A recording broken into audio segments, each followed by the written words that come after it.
Hello বন্ধুরা, তোমরা সবাই কেমন আছো? আশা করি সকলেই খুব ভালো আছো। বংচন্দ্র লাইফস্টাইল চ্যানেলে আরেকটি নতুন ব্লগে তোমাদের সবাইকে স্বাগত। বাজে এখন সকালে 8:30 আর বসে বসে একটু সেলাই করতে। এবার সেলাই করা দেখে ভাববে হয়তো আমি খুব ভালো সেলাই পারি। না না, ওই টুকিটাকি। আর মেশিনটা যেহেতু কেনা হয়েছে তাই পড়েই থাকে, তো ভাবলাম কিছু সেলাই করে নিই। অনেক দিন আগে মা দুটো নাইটি দিয়েছিল কেটে একটু সেলাই করে দেওয়ার, নিচটা মুড়ে দেওয়ার জন্য, সেটাই নিয়ে বসলাম। প্লাস আমারও 2-3টে ছিল। যাই হোক, এখানে সেলাই করতে করতে ববিনের সুতো শেষ হয়ে গেছে, তো এবার সেটা পরিয়ে নিই। আর জানো তো, এই যে সেলাইটা আমি এখন করছি সেইটা থেকেই আমি একদিন পালিয়ে এসেছিলাম। বিশ্বাস করো, এত ভয় পেয়েছিলাম যে আমি ভেবেই নিয়েছিলাম এই জিনিসটা জীবনে আমার দ্বারা হবে না। হ্যাঁ, যে জিনিসটা নাকি আমার সঙ্গে হবে না সেই জিনিসটা এখন আমি করছি। চলো সেই গল্পটাই আজ তোমাদের বলি। সময়টা ছিল তখন 2016। হ্যাঁ, 2016, যখন আমি মাধ্যমিক বা উচ্চ মাধ্যমিক দিয়েছি। মাধ্যমিক না উচ্চ মাধ্যমিক সেটা ঠিক বলতে পারিনি, কিন্তু সময়টা 2016 ছিল। তো তোমরা জানো, মাধ্যমিক বা উচ্চ মাধ্যমিক দেওয়ার পর 3 মাসের মতন সব স্টুডেন্টের ছুটি থাকে রেজাল্ট বেরোনোর আগে। তো ওই 3 মাসে আমরা দুই বন্ধু ডিসাইড করলাম কিছু একটা শিখতে হবে। তখন জানো, আগেকার দিনে সবাই বলতো হাতের কাজ শেখো, হাতের কাজ শেখো। তো আমরাও ভাবলাম চলো কিছু একটা হাতের কাজ শিখি। তো আমি আমার বান্ধবী দুজনে মিলে চলে গিয়েছিলাম একটা সেলাই স্কুলে সেলাই শিখতে।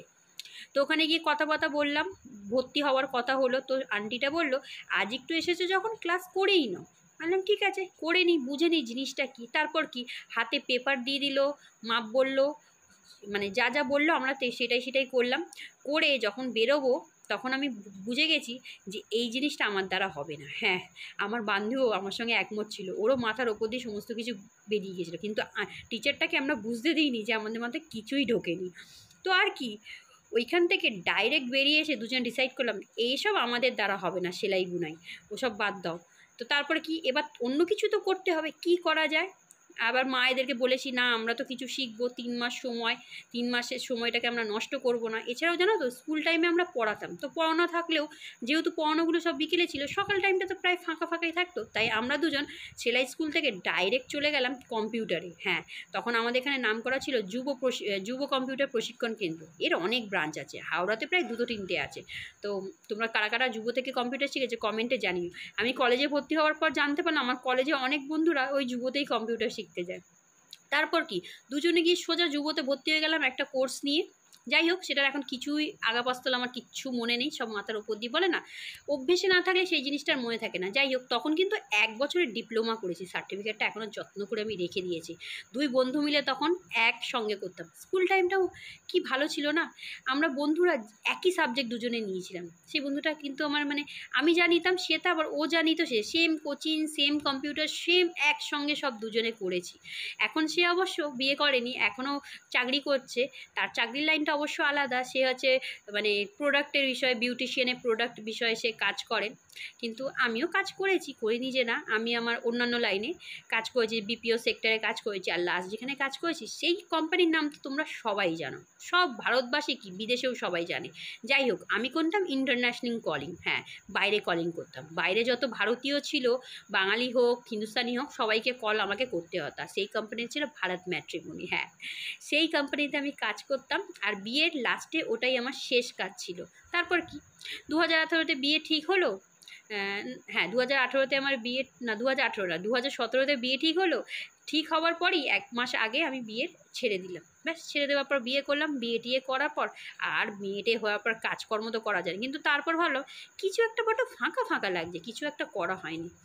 মানে কাজের ব্যস্ততাও মাঝখানে মনে হয় না কিছু একটা করা হচ্ছে না। যাই হোক, এখানে তোমার সাথে কথা বলতে বলতে চান টানও কমপ্লিট করলাম। চলো এবার পুজো দিয়ে বাকি গল্পটা একটু পরে করছি। Good afternoon. বলছি কারণ 12টা 5 হয়ে গেছে। চান করে উঠেছি, ভাতটা বসিয়ে দিয়েছি, সবাই পুজো দিয়ে দিয়েছি, ভাত বসিয়ে দিয়েছি, পুজো দিয়ে দিয়েছি। বাকি রান্নাটা করা বাকি আছে। চুলটা শুকিয়ে না মাথাটা ব্যথা করবে। আর এই হঠাৎ করে এত রোদ, দেখো রোদ বাইরে তাকানো যাবে না, এত কড়া রোদ উঠেছে। আবার হঠাৎ করে মেঘলা করে বৃষ্টি শুরু হয়েছে। মহারানীরও চান হয়ে গেছে, এবার আমি চুলটা শুকিয়ে ওকে দেবো করতে, আর আমি যাবো সোজা রান্নাঘরে রান্না করতে। এই একটার পর একটা লেগেই থাকে। তবে অবশ্য কাজটা আমি একটু দেরি করে শুরু করি।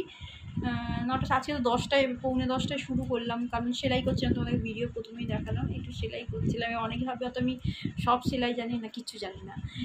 মাঝখানে ওই শিখতে যাচ্ছিলাম, তোমাদের আগের ভিডিওতেই বলেছি, তো শিখতে যাচ্ছিলাম। ওই তারপরে এই কারণ ওই কারণ সেই কারণ হয়ে গেছে প্রায় 6 মাস। কোথায়, জানুয়ারি গেছিলাম, জানুয়ারি জানুয়ারি ফেব্রুয়ারি অবধি গেছি, March April May June July August September, 7-8 মাস হচ্ছে আমি যাচ্ছি না।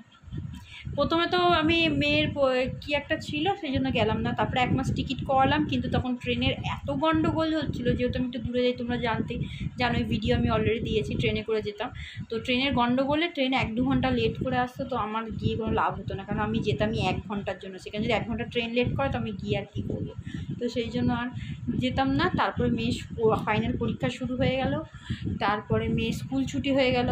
আমি স্কুল না থাকলে মেয়ের পুরো দায়িত্বটা থাকে, স্কুল থাকলে কি আমি ঝটপট কাজ করে বেরিয়ে যেতে পারি। তারপরে স্কুল শুরু হলো, তো এমন কড়া রোদ, ওই রোদেই ভর 1-2টোর সময় হেঁটে যাওয়া সম্ভব না। ভাবলাম একটু ওয়েদার ঠিক হলো, তো এমন বৃষ্টি শুরু হলো, যেতে পারছি না। আর এখন তো এমন লেট করে আজকাল কাজ করি যে যাবো তার ঠিক নেই। এবার ভেবেছি একবারে পুজোর পর যেই শীতটা পড়বে নভেম্বর থেকে আবার স্টার্ট করবো বলছি। অবশ্য নভেম্বর আবার মেয়ের পরীক্ষা আছে। আমি তো জানি না আদৌ আমাকে শেখাবে কি না, ওটা আবার গভর্নমেন্টের আছে, জানি না আমার কপালে কী আছে। কিছুটা শিখেছি, মানে এমনি টুকটাক এখন এই যে নাইটি ফাইটি হয় কেটে কুটে সেলাই করতে পারি। আমি নিজে 2-4টা জামা কিনেছিলাম, সেই জামাগুলো ফিটিং করেছি নিজেই, ভালো হয়েছে। মানে আমি ভাবতে পারিনি যে আমার ফিটিং আমি নিজে পরতে পারবো, মানে একদম ভালো ঠিকঠাক ফিটিং করেছি, মানে লোকে যেমন করে দেয় আমার সেটা। মেন হচ্ছে হাতা লাগানো এখন আমি শিখিনি, সেইটা আমার একটা শেখার দরকার আছে, কিন্তু ভিডিও দেখে মনে হয় যদি চেষ্টা করে হাতা লাগাতেও শিখে যাব।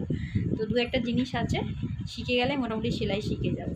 আর যার কাছে শিখতাম, মানে যে দিদিটা শেখাতো, দিদি বলতে পারো, খুব ভালো শেখায়, খুব খুব খুব হাতে ধরে একদম শেখায়, তাই যাওয়ার ইচ্ছে আছে।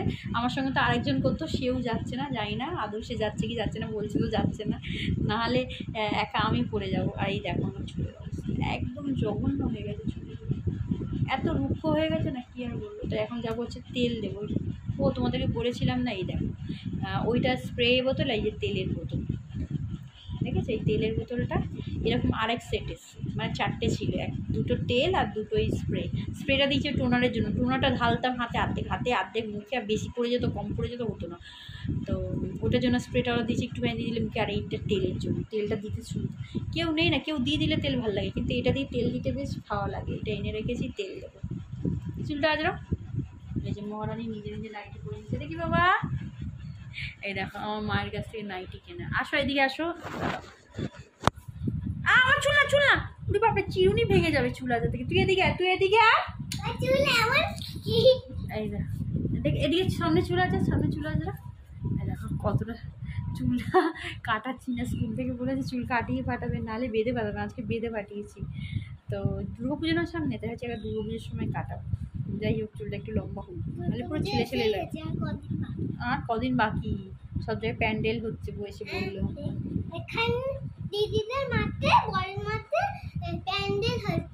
বড় জমাটে প্যান্ডেল হচ্ছে, কি আনন্দ। দুর্গাপুজো সত্যি সবার। চলো মাথায় একটু তেল লাগাই, আর এর মাথাতে একটু তেল দিই, শুন না যে চুলটা না। আচ্ছা আমি আমার মাথায় তেল দিয়ে দিই, পরে তোর মাথায় তেল দেবো। চল তেল দিয়ে যাই। আবার 12টা 10 হয়ে গেল। শীতে হয়েছে একটা শীতে করতে পারে না।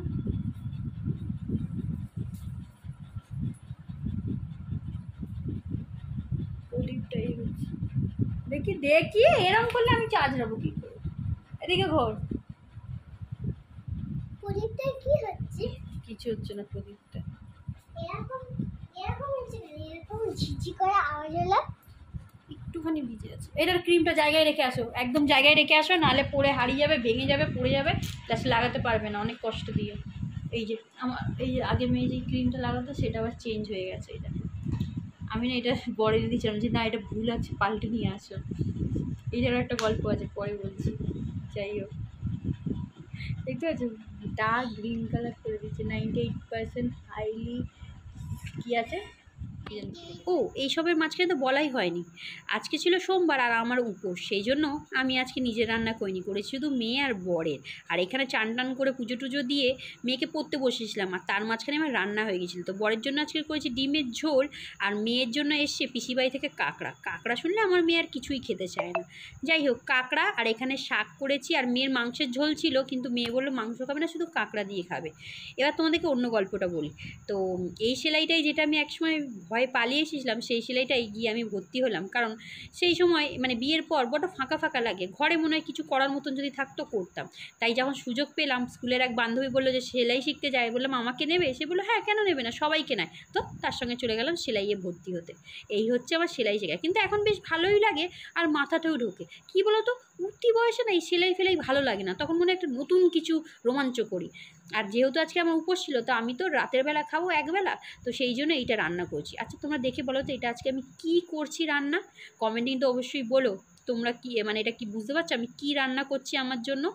সারাদিন উপোস থাকার পর এইটা খেতে আমার বেশ ভালোই লাগে, যেহেতু চাল গম আটা কিছু খেতেই পারবো না, ডাল ফাল, তো এইটা রান্না করলে অনেকটা ভাতের স্বাদ লাগে। তোমরা অনেকে বুঝতে পেরে গেছো এটা কি রান্না করছি, তো কমেন্টে চটপট জানিয়ে দিও। আর হ্যাঁ, তোমরা জীবনে কি কি করেছো কমেন্টে জানিয়ে, যে কোন কোন জিনিস থেকে তোমরা কোনোদিন পালিয়ে এসেছিলে আর যেটা এখন সেইটাই তোমাদেরকে এখন করতে হচ্ছে। ঠিক আছে, তো চলো আজকের জন্য এখানেই টাটা, দেখা হচ্ছে নেক্সট মডেল ব্লগ।